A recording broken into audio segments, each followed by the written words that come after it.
Mari dimulai. Bismillahirrahmanirrahim. Ada pertanyaan dari brosurnya? Ada beberapa pertanyaan dari brosur di halaman pertama surat At-Tahrim ayat 6. Ya.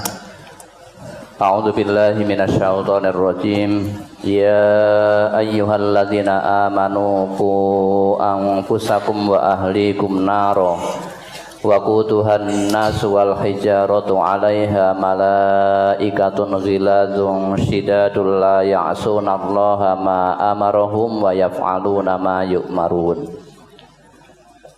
Hai orang-orang yang beriman, peliharalah dirimu dan keluargamu dari api neraka yang bahan bakarnya adalah manusia dan batu.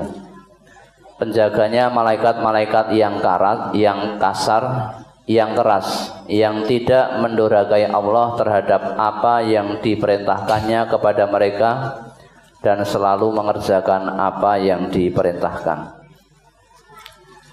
Di brosur kita disuruh menghindarkan diri kita dan keluarga dari api neraka. Secara teknis, apa saja yang harus saya lakukan untuk mencapai hal tersebut? Yang pertama, bagi istri dan keluarga, saya sudah mengikuti tuntunan, semoga istiqomah. Kemudian bagi ibu saya yang belum mau mengikuti, ini mohon tausiahnya, Ustaz.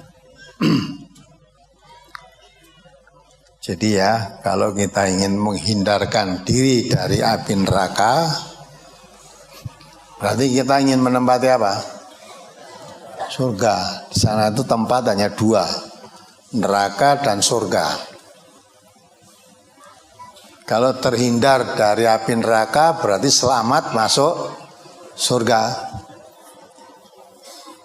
Kalau tidak bisa masuk surga, berarti pasti masuk neraka. Lah, perintah Allah ini perintah Allah, bukan perintah MTA.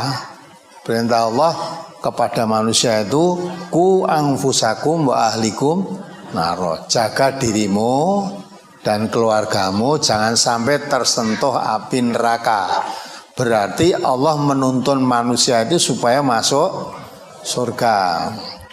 Allah sudah jelaskan juga bahwa surga itu dibuat oleh Allah, disediakan untuk orang-orang yang apa? Bertakwa. Uiddat lil muttaqin. Surga itu disediakan oleh Allah untuk orang yang bertakwa. Maka kalau kita ingin menghindarkan diri dari api neraka, berarti dianjurkan oleh Allah jadilah orang yang apa? Bertakwa. Jadi orang yang bertakwa. Kalau jadi orang yang bertakwa pasti masuk surga. Lah, untuk menjadi orang yang bertakwa, Allah juga sudah jelaskan jalannya bagaimana. Baca kembali ayo. Ya. Surat Al-An'am 153. Ya, ingat, ini jalannya. Jadi kalau kita diperintahkan menjauhkan dari api neraka, berarti diperintah Allah untuk masuk surga kalau mau. Nah, jalannya menuju surga itu ikuti Quran ini. Ayat 153. Surat Al-An'am nomor 106 ayat 153. Wa anna hadza sirati mustaqiman fattabi'uh wa la tattabi'us subula fatafarraqu bikum an sabilih dzalikum wassaqum bihi la'allakum tattaqun. Dan bahwa yang kami perintahkan ini adalah jalanku yang lurus, maka ikutilah dia. Dan janganlah kamu mengikuti jalan-jalan yang lain, karena jalan-jalan itu mencerai-beraikan kamu dari jalannya. Yang demikian itu diperintahkan Allah kepadamu agar kamu bertakwa. Ya tak? Diperintahkan oleh Allah kepadamu agar kamu menjadi orang yang bertakwa. Apa perintah Allah tadi? Ikutilah Al-Quran. Wa anna hadza sirati mustaqiman fattabi'uhu. Ini yang kami perintahkan. Ini maksudnya Al-Quran. Ya, untuk mempelajari, memahami Al-Quran ini, ya, supaya kamu menjadi orang yang bertakwa. Ya. Karena diperintahkan oleh Allah. Mengapa kita Al-Quran? Karena kita memang diperintah oleh Allah untuk mempelajari, memahami Al-Quran. Diingat kembali surat Shad ayat 29.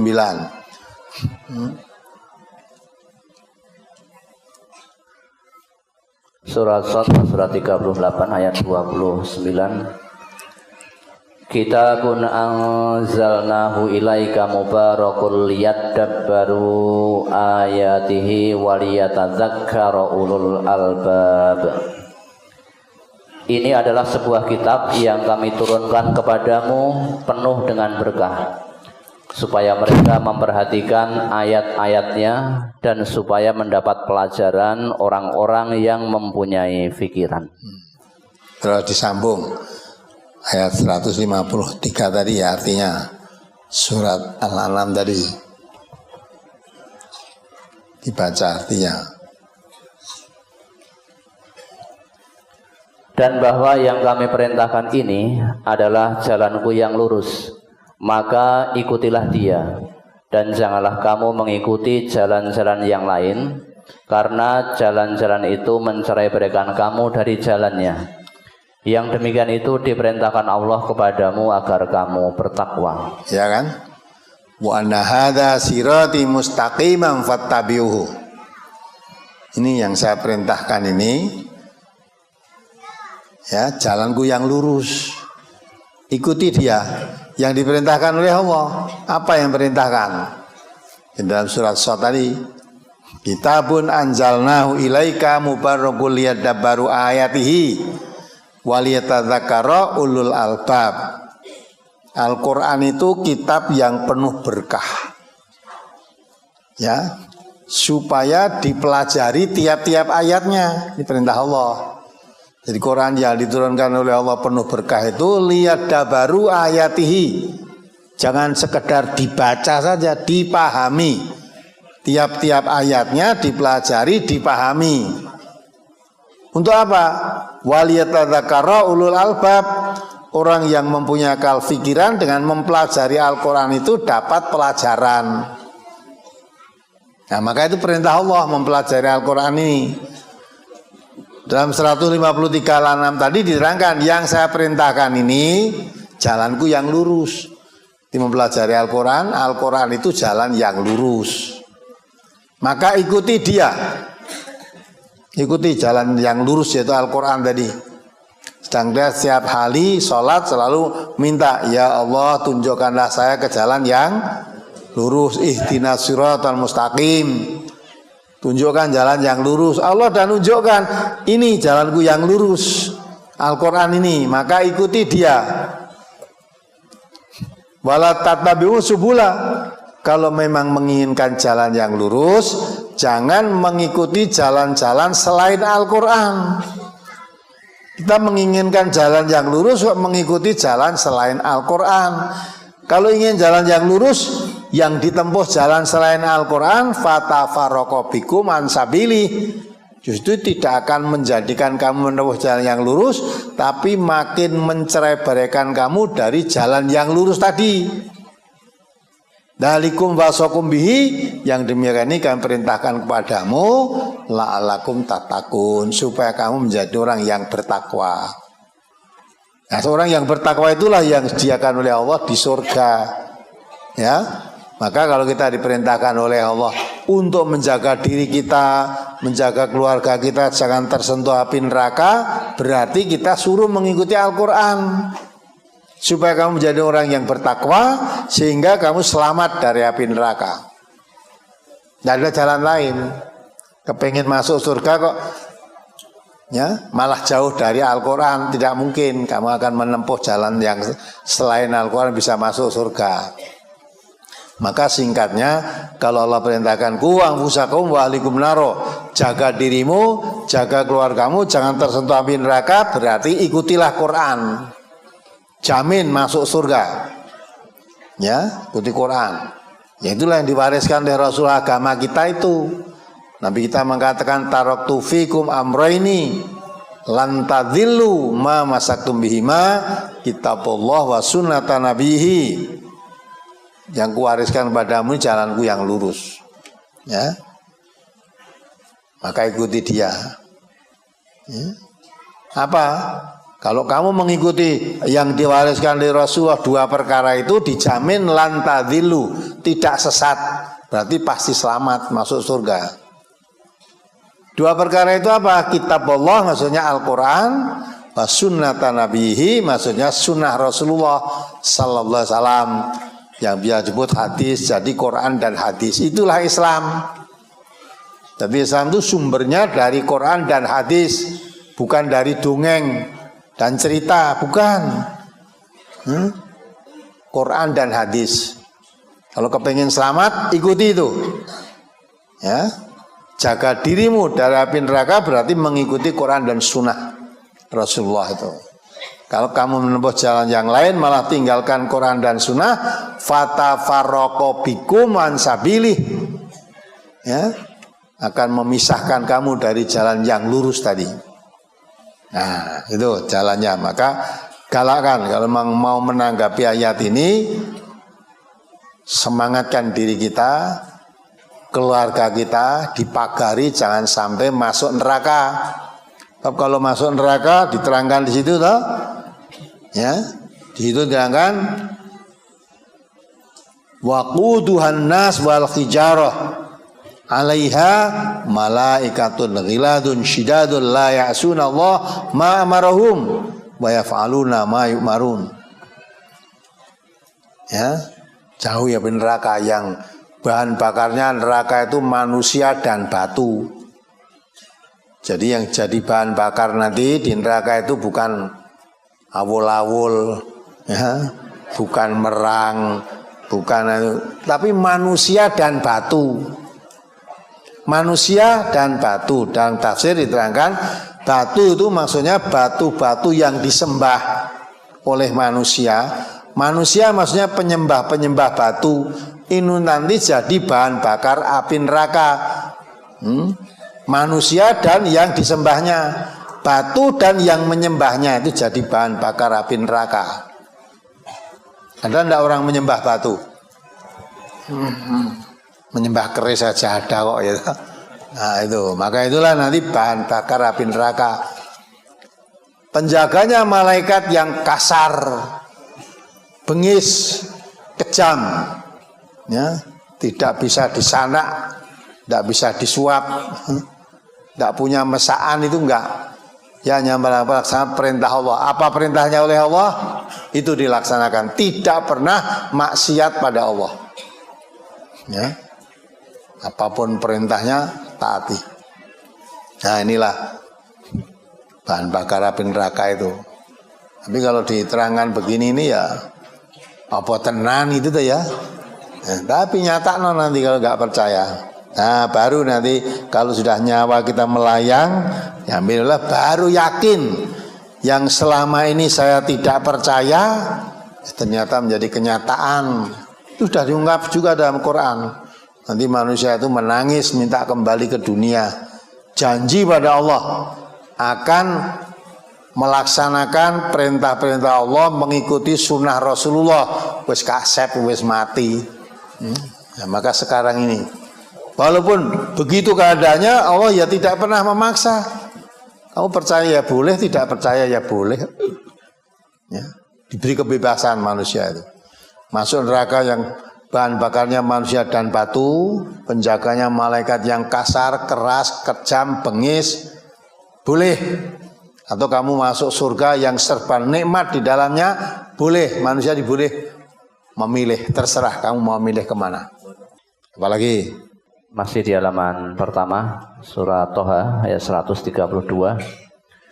Wa'mur ahlaka bis sholati wastabir 'alaiha la nas'aluka rizqa nahnu narzuquka wal 'aqibatu littaqwa. Dan merintahkanlah kepada keluargamu mendirikan sholat dan bersabarlah kamu dalam mengerjakannya. Kami tidak meminta rizki kepadamu, kamilah yang memberi rizki kepadamu, dan akibat yang baik itu adalah bagi orang yang bertakwa. Yang ditanyakan dan mohon dijelaskan pada kalimat bersabarlah kamu dalam mengerjakannya. Ya, iya kan? Mengerjakan apa tadi? Sholat. Ya, sholat. Tadi ada yang dari saudara kita dari mana tadi? Silaturahim tadi pagi. Hidupnya dulunya ya sholat. Bisa ngaji. Hidupnya di terminal. Dari pagi sampai pagi hidupnya di terminal terus. Sehingga sholatnya lupa.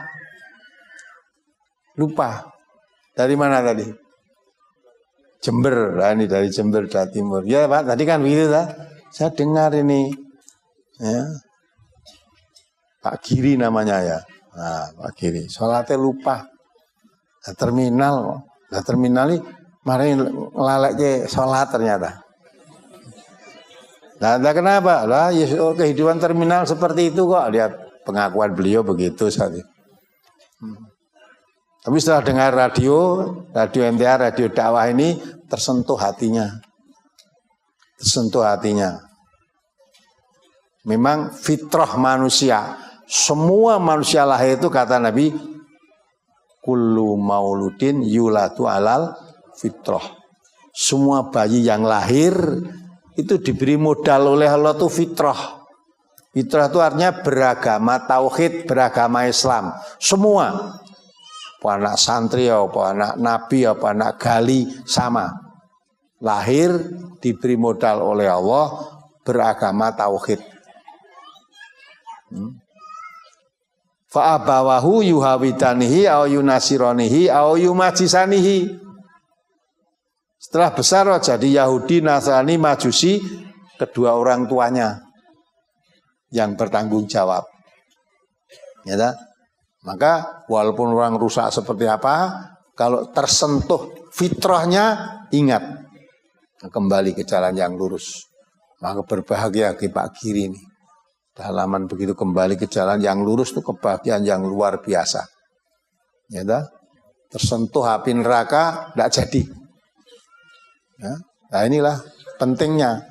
Ngaji itu pentingnya mengerti. Nah, kenapa kok mudah meninggalkan agamanya waktu itu? Nah dulu ya beragama ya tidak mengerti agama. Hanya ikut-ikutan saja. Ikut-ikutan. Karena mbae salat melu salat. Salate ngopo ya ora mudeng. Ora mudeng.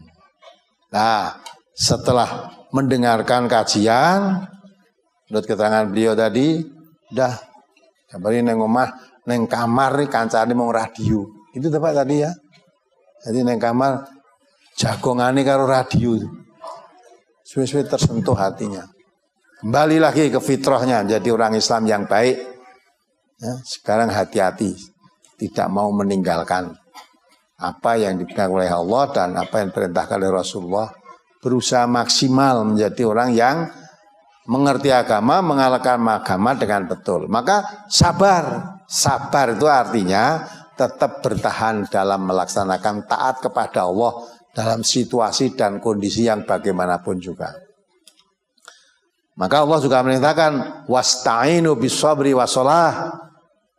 Jadikanlah penolongmu itu sabar dan sholat. Sabar dan sholat. Wa innaha lakabiratun illa 'alal khashiin. Ketahuilah sabar dan sholat itu berat. Jangan dikira sholatnya enteng, abot sholat itu. Ya. Sabar itu ya abot. Illa 'alal khashiin, kecuali bagi orang yang khusyuk. Orang yang khusyuk itulah yang bisa melaksanakan sholat tidak berat.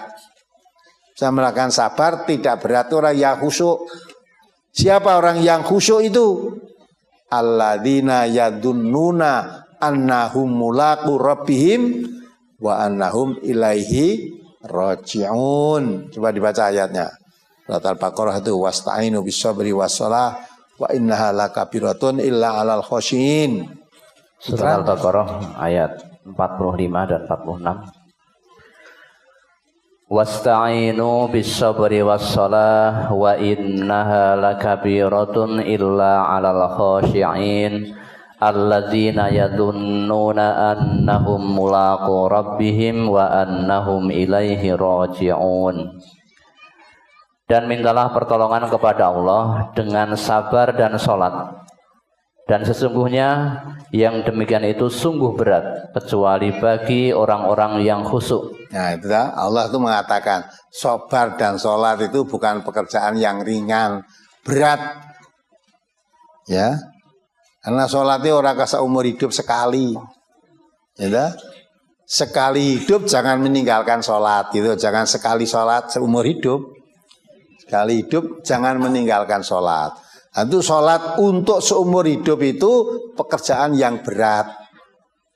Ya, maka hidup di terminal terpengaruh terminal, renek wong sholat ora sholat. Nanti kalau hidupnya di daerah yang mabuk-mabuk melu mabuk, sholatnya lali. Ya, nah mabuk apa kelingan sholat, ya. Ya, masyarakat yang judi tempat kampung itu melu judi, sholatnya lali. Mempertahankan sholat itu berat, kecuali yang khusyuk. Siapa orang yang khusyuk itu? Terus? Yaitu orang-orang yang meyakini bahwa mereka akan menemui Tuhannya dan bahwa mereka akan kembali kepadanya. Ya, itu orang yang khusyuk. Orang yang khusyuk adalah orang yang selalu yakin bahwa dirinya akan ketemu Allah dan yakin dirinya akan kembali kepada Allah. Innalillahi wa inna ilaihi rajiun itu. Maka kalau orang meyakini saya itu mau apa toh? Ya, mau bambung, mau seneng apa? Akhirnya kemana? Fa aina tadhabun? Kemana kamu mau pergi? Ya, coba pikir. Lah kamu seneng-seneng jadi apa? Jadi apalah kamu nanti mau kemana?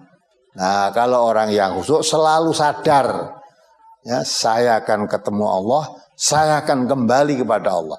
Lah kalau akan kembali dan akan ketemu Allah itu pikirkan yang kita bawa kalau mau ketemu Allah itu sangune apa gitu lah.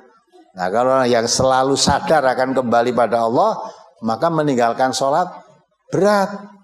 Mengerjakan sholat tidak terasa berat, meninggalkannya berat. Karena nanti kalau saya kembali pada Allah ditanya tentang sholatnya bagaimana? Nah yakin. Jadi orang yang sok meninggalkan sholat atau tidak mau sholat itu karena tidak yakin akan hari pertemuan dengan Allah. Tidak yakin.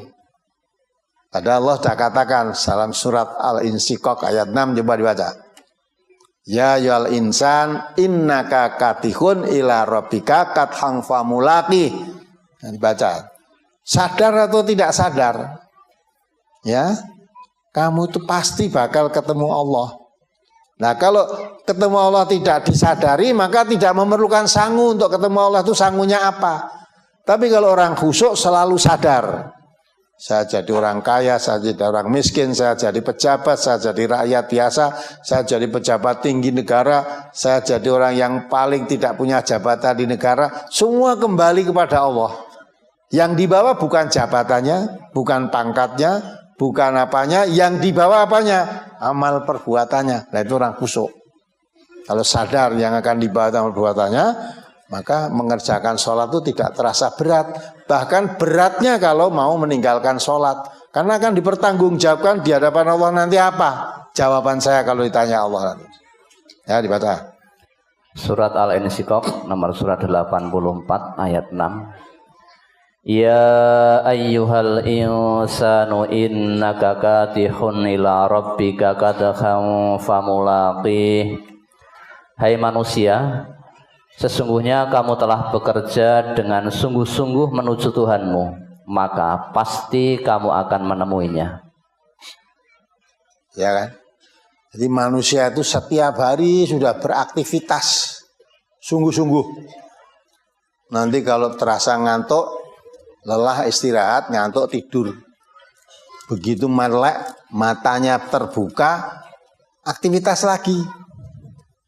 Nah, jadi kemana-mana beraktivitas. Sudah tadi dari rumah bangun tidur, berangkat ke sini. Malah ada yang sejak berangkatnya tadi jam 9. Dari ibu dari mana tadi? Berangkatnya jam 9. Kemarin sampai di sini jam 3 tadi pagi. Ya, itu dari mana? Mau kemana? Lah setelah dari sini mau kemana lagi? Nanti pulang. Nek wis mulih arep nyandi deh. Nek ngantuk turu. Ya, seleren. Besok bangun aktivitas lagi. Mau kemana? Maka dikatakanlah kamu sudah bekerja sungguh-sungguh. Semua aktivitasmu hai manusia sebetulnya akan kembali kepada Tuhanmu. Maka sebelum ketemu Tuhan, ketemu Allah, tidak berhenti. Aktivitas terus. Ya, aktivitas. Maka kalau dipikir jane kegiatan manusia itu hanya mau mencari kubur. Kalau belum sampai kuburnya belum berhenti. Ya kan? Ya, pergi. Maka fa'aina tadhabun, Allah tanya, kemana mau pergi? Mau ke Solo, terus mau kemana mau pergi? Ya, ke Jawa Timur, kemana mau pergi? Ke Jakarta. Terus lah, jane pergimu tenane kemana? Ke kubur. Maka sebelum ketemu kubur, pergi, sudah masuk kubur, selesai dah. Nah, disitulah pertanggungan jawab. Orang khusyuk selalu yakin manusia akan ke sana. Dan di sana yang dimintai pertanggungan jawabnya apa yang dilakukan? Hartanya ditinggal, anak istrinya tinggal. Bahkan Allah mengatakan yauma la yanfa'u malun.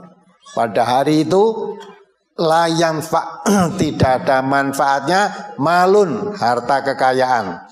Wala banun, anak cucu, keturunan, tidak ada manfaatnya. Ya, lah yang manfaat apa? Illa man atallah biqalbin salim. Kecuali kalau kamu datang kepada Allah dengan hati yang tunduk patuh pada Allah. Yang selamat tunduk patuh. Lah ini orang yang punya perasaan inilah sholat tidak merasa berat. Ya, maka orang yang khusyuk itu orang yang selalu sadar bahwa dirinya suatu waktu akan kembali kepada Allah dan bertemu pada Allah.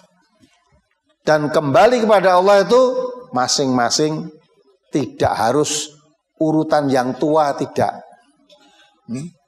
Orang kone siji nama aku cek suwe tak dugal sih. Ya. Sone wis tuwa wae tak ibadah. Yo nek uripmu tekan tuwa. Nah, sekarang ada banyak kenyataannya. Ya. Anak-anak masih muda mati, mbae cek urip, mbah buyute cek urip, malah buyute wis mati. Kadang-kadang mbah buyutnya itu kalau buyute mati nangis. Mati kok kowe sik tole, aku sing wis tuwa urung mati-mati. Nah, karepe njaluk dhisik. Nah, itu terserah kabeh didumi oleh Allah, dibagi masing-masing. Punya jatah satu-satu. Wes jatahmu itu akan diberikan oleh Allah kapan kita tidak diberitahu. Sedang apa tidak diberitahu. Karena apa tidak diberitahu, ya. Tahu-tahu mati itu saja. Ini sekarang kita lihat kan. Ada yang mati karena kelongsoran tanah, ada yang mati karena hanyut. Kemarin yang dianu oleh SAR kita MTA, ya, mengangkat seorang wanita masuk sungai di Madiun sana, juga di kali PP itu, kali mana itu? Samin, kali Samin, mengangkat orang mati, ya, hanya kepleset ya mati. Kepleset terus Kelly hilang, makanya dicari. Ya, lah kalau dia tahu akan kepleset, orang yang kali, maka tidak tahu apa yang akan terjadi besok, nggak tahu. Maka kalau dalam Islam, kalau kita melakukan suatu pekerjaan besok apa supaya disertai dengan insya Allah. Ya, besok saya akan ngaji ke pusat Solo, insya Allah, gitulah. Ya, kalau kita punya rencana matang, belum tentu bisa terjadi, terlaksana. Karena kematian itu datangnya sewaktu-waktu. Lah karena datangnya kematian sewaktu-waktu, maka mempersiapkan sangu untuk itu jangan ditunda-tunda. Wal tandur nafsum ma qaddamat liwat. Siapkanlah setiap jiwa itu. Mempersiapkan untuk hari esok, persiapan mati itu. Mati itu pasti bakal datang. Lah yang disiapkan apa? Nah itulah, maka itu orang khusyuk. Ya, sholat yang tidak berat hanya orang khusyuk tadi. Maka sabarlah kamu mengerjakan sholat. Bagaimanapun juga sholat itu suatu kewajiban bagi manusia yang beragama Islam ini, tidak boleh ditinggalkan sekalipun fisiknya sakit, tidak bisa bergerak, selama pikirannya masih sehat tidak boleh ditinggalkan. Lain dengan kewajiban yang lain. Puasa walaupun sehat badannya, kamu musafir boleh tidak puasa. Ya, haji walaupun kamu sehat, ingin tidak punya dana, tidak berkewajiban. Nah ini, maka yang tidak boleh ditinggalkan selama pikiran manusia masih sehat walaupun fisiknya tidak mampu, yaitu sholat. Maka itulah Nabi kita mengatakan sholat itu menjadi kuncinya surga. Dan sholat itu menjadi menentu baik buruknya seseorang. Ya, besok manusia bangun dari kubur pertama kali ditanyakan apa? Sholat. Awalu ma yuhasabu bil abdu as-sholah. Besok paling pertama kali ditanyakan oleh Allah setelah kita bangkit dari kubur sholat. Fa in soluhat soluhat sa'iru amalihi. Kalau sholatmu baik, seluruh amalmu baik. Wa in fasadat fasada sa'iru amalihi. Kalau sholatnya jelek, rusak semua amalnya. Ya, nah itu jaga sholat. Jadi ditanyakan orang kok anakmu piro, pangkatmu apa? Enggak, anak pangkat itu rane apa-apa nih. Tanya bagaimana sholatmu? Kalau sholatnya baik, masuk surga. Karena sholat itu kuncinya surga. Nah, itulah penting. Maka orang yang khusyuk dalam sholat, orang yang khusyuk ini tidak merasa berat mengerjakan sholat. Apalagi